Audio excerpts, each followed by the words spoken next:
నగరి పట్టణం 32వ వార్డులో ఎంఆర్పీఎస్ నూతన కమిటీ ఏర్పాటు. భువనగిరి పట్టణంలోని 32వ వార్డులో మాదిగ రిజర్వేషన్ల పోరాట సమితి నూతన కమిటీని ఏర్పాటు చేయడం జరిగింది. ఈ కార్యక్రమంలో ఎంఆర్పీఎస్ నాయకులు, కార్యకర్తలు మరియు దళిత సంఘాల ప్రతినిధులు పాల్గొని నూతన కమిటీకి తమ మద్దతు తెలిపారు. ఈ కార్యక్రమంలో ముఖ్య అతిథులుగా భువనగిరి నియోజకవర్గ ఇన్ఛార్జ్ దుబ్బ రామకృష్ణ మాదిగ హాజరై మాట్లాడుతూ మాదిగల హక్కులు, రిజర్వేషన్ల సాధన కోసం ఎంఆర్పీఎస్ చేపడుతున్న ఉద్యమాన్ని గ్రామ స్థాయి నుంచి మరింత బలోపేతం చేయాలని పిలుపునిచ్చారు. నూతన కమిటీ సభ్యులు సమన్వయంతో పనిచేస్తూ వార్డులోని మాదిగ కుటుంబాల సమస్యలను పరిష్కరించేందుకు కృషి చేయాలని సూచించారు. ఈ కార్యక్రమంలో భువనగిరి జిల్లా నియోజకవర్గ ఇన్ఛార్జ్ దుబ్బ రామకృష్ణ మాదిగ, భువనగిరి పట్టణ ఇన్ఛార్జ్ అందే సాయి, బర్రె కరుణాకర్, కోళ్ల జాంగీర్, మేడి కోటేష్, భూషపాక నరేష్, భూషపాక పవన్, సంధెల రాహుల్, పాండులింగయ్య, మల్లమ్మ, మునీర్ తదితరులు పాల్గొన్నారు. ఎంఆర్పీఎస్ ఉద్యమాన్ని మరింత బలోపేతం చేసి మాదిగల హక్కుల సాధన కోసం ఐక్యంగా ముందుకు సాగుతామని నాయకులు తెలిపారు. అందులో తక్కువ ఉన్న వాళ్ళకు ఎక్కువ అవుతున్నాయి, ఎక్కువ ఉన్న వాళ్ళకు తక్కువ వస్తున్న ఉద్దేశంతో గౌరవ మందకృష్ణ మాదిగ గారు 1994 జూలై 7వ తారీఖు నాడు ప్రకాశం జిల్లా ఈదులూరు అనే గ్రామంలో ఎంఆర్పీఎస్ మాదిగ రిజర్వేషన్ పోరాట సమితి అని స్థాపించడం జరిగింది. ఈ మాదిగని ఎందుకు పెట్టుకున్నారంటే, రెడ్డి అయిన రెడ్డి పెట్టుకుంటున్నాడు, కమ్మాయిన కమ్మాయిన పెట్టుకుంటున్నాడు, విలమైన విలమ పెట్టుకుంటున్నాడు. ఈ దేశానికి, ఈ రాష్ట్రానికి మనమే సేవ చేస్తున్నాం, మనం ఎందుకు పేరు పెట్టుకోవచ్చు అని మా ఈ పేరుతో ఈ ప్రపంచానికి, దేశానికి మేము ఎలా అయితే తక్కువ అని చెప్తున్నారో మీ సమాజానికి మీ ఒక సంకేతం వెళ్ళిపోవాలనే ఉద్దేశంతో గౌరవ మందకృష్ణ మాదిగ గారు పేరు పెట్టుకొని ఎంఆర్పీఎస్ మాదిగ సమితి స్థాపించి 34 ఏళ్ల నుంచి ఈ పోరాటం ఎస్సీ రిజర్వేషన్ వర్గీకరణ కోసం పోరాటం చేయడం జరిగినది. ఆ పోరాటంలో మొన్న రీసెంట్గా 1 సంవత్సరం క్రితం మన మోడీ గారు మన సభకు వచ్చి ఆ సభలో మీ ఎస్సీ రిజర్వేషన్ వర్గీకరణ న్యాయమైన డిమాండ్ నేను ఈ కోర్టు ద్వారా నేను క్లియర్ చేస్తానని చెప్పి ఆ కోర్టు ద్వారా క్లియర్ చేయడం జరిగింది. అదేవిధంగా ఆ క్లియర్ చేయడం సందర్భంలో వివిధ రాష్ట్రాల్లో ఈ సమస్య ఎక్కడ ఉన్నదో ఆ సమస్య ఈ ఎస్సీ రిజర్వేషన్ వర్గీకరణ అంటే ఆ రాష్ట్రంలో ఆ రాష్ట్ర ముఖ్యమంత్రులు కానీ ఆ రాష్ట్ర ప్రభుత్వానికి అధికారాలు ఇవ్వడం జరిగింది. అందులో భాగంగానే ఈ రాష్ట్రంలో ఎస్సీ రిజర్వేషన్ వర్గీకరణ గురించి కూడా మనం రీసెంట్గా ఒక 1 ఇయర్ క్రితం 1,00,000 డప్పులు 1000 గొంతులు అనే కార్యక్రమం పెట్టడం వల్ల రేవంత్ రెడ్డి ముఖ్యమంత్రి గారు క్యాబినెట్లో పొందుపరిచి ఎస్సీ రిజర్వేషన్ వర్గీకరణ చేయడం జరిగింది. మొన్న ఒక 5-6 నెలల నుంచి ఎస్సీ రిజర్వేషన్ వర్గీకరణ అమలు అవుతున్నది. కావున అక్కడ మోడీ గారికి, ఇక్కడ ముఖ్యమంత్రి గారికి ఎస్సీ రిజర్వేషన్ వర్గీకరణ చేయడం జరిగిందని వారిద్దరికీ మేము ఈ సందర్భంగా కృతజ్ఞతలు తెలియజేస్తున్నాం.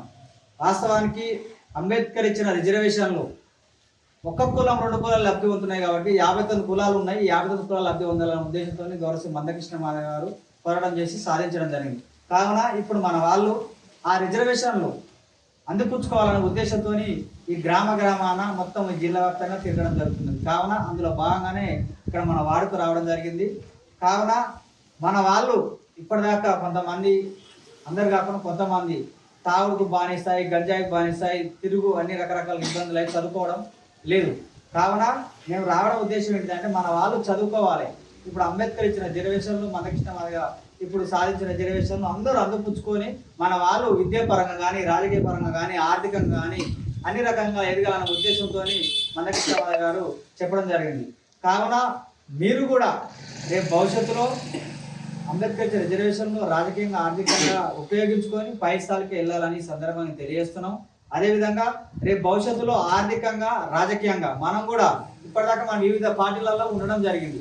ఆ పార్టీలు కాకుండా మనమే ఈ దళితులం, మాదిగల స్వయంగా పార్టీ పెట్టుకొని మనమే ఎమ్మెల్యేలు, ఎంపీలు అయ్యి మనమే ముఖ్యమంత్రి, ప్రధానులు కావాలనే ఉద్దేశంతో గౌరవ మందకృష్ణ మాదిగ గారు ఈ ఉద్యమం చేయడం జరుగుతుంది. కావున రేపు భవిష్యత్తులో రాజకీయంగా వెళ్ళినా మన అందరూ మాదిగలు, దళితులు ముఖ్యంగా కావున వాళ్ళ రాజకీయంగా కూడా ఎదగాలన్న ఉద్దేశంతో మన దాంట్లో కలిసిపోయి చేయాలని ఈ సందర్భంగా తెలియజేస్తున్నాం. అదేవిధంగా ఇంతకుముందు కర్ణాకర్ అన్నట్టుగా సరే మనం ఏ వివిధ పార్టీలలో ఉన్నా కానీ మన దగ్గరికి ఎవరన్నా అగ్రకుల వాళ్ళు వస్తే మనం అందరూ ఒక యూనిట్గా ఉండాలనే ఉద్దేశంతో ఈ కార్యక్రమాలు ఎంఆర్పీఎస్ అనేది ఉంటుంది. కావున మీరు ఇప్పుడు బీజేపీలో ఉన్న బీజేపీలో అన్యాయం జరిగినా ఎంఆర్పీఎస్ పోరాటం చేస్తుంది, టీఆర్ఎస్లో ఉన్న అన్యాయం జరిగిన టీఆర్ఎస్ పోరాటం చేస్తుంది, అదేవిధంగా కాంగ్రెస్లో ఉన్న అన్యాయం జరిగిన ఎంఆర్పీఎస్ కూడా చేస్తుంది. కాబట్టి దీన్ని అన్ని గమనించి మనం ఇప్పుడు స్వయంగా వెళ్ళాలనే ఉద్దేశంతో గౌరవ మందకృష్ణ మాదిగ చేస్తుంది. కావున ఇవన్నీ దృష్టిలో పెట్టుకొని ఈ వార్డులో మనం మీరు స్వచ్ఛందంగా ఈ కమిటీ వేస్తాం కాబట్టి ఈ టౌన్లో ఒక 2-3 పేరు టౌన్లో కంప్లీట్ చేయాలి. ఈ వార్డు తరఫున కూడా